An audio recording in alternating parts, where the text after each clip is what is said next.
تعالوا بقى النهاردة هنعمل عيش تحفة جدا ومن غير ولا ذرة دقيق، صحي 100% وسهل وسريع وبدون عجن خالص ولا تخمير. يلا مع بعض بسم الله، يلا بينا. اول حاجة هنحتاج نص كوباية من القمح، قمح عادي جدا نحطه في مية مغلية ونسيبه منقوع ساعتين، وبعد كده نصفيه ونغسله ونحطه في الخلاط، وهنحط عليه كوباية الا ربع من المية، وعليهم رشة بسيطة من زعتر مجفف بقى او زعتر فريش، ونص معلقة من الملح. وهنضرب حلو جدا جدا جدا لحد ما تتضرب المكونات حلو قوي. هنحط عليهم معلقة صغيرة من حبة البركة ومعلقة صغيرة من السمسم، دي حسب الرغبة مش اساسي خالص.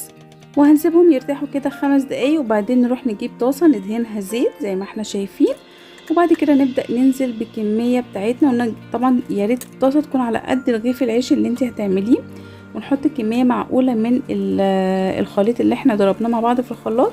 هتلاقوه الحروف بتاعته كده بدأ لونها يغمق سنة. لما الوش كله يغمق زي الحروف نبدأ نقلبه على الوش التاني زي ما احنا هنشوف مع بعض كده.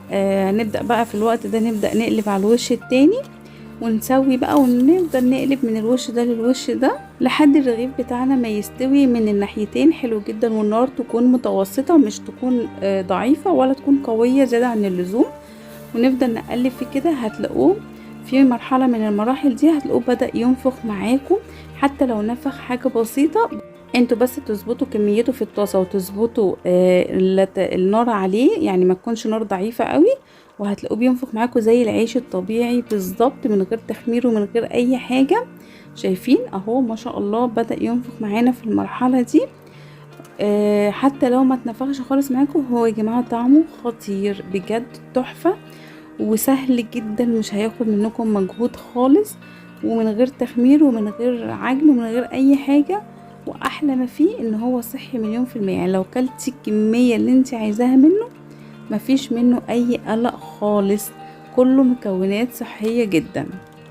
كده خلاص الرغيف بتاعنا استوى، هنطلعه بقى وهنجيب اي حاجة هناكلها بيه، جبنة، بيض، فول، اي حاجة. بجد خطير. عايزة اقول لكم بصوا شايفين الطراوة، عايزة اوريكم قد ايه طري، بصوا تحفة زي الكريب الصحي، طعمه بجد في منتهى اللذاذة. وبس كده خلاص، ده كان الفيديو بتاعنا النهاردة ونورتوني، باي باي.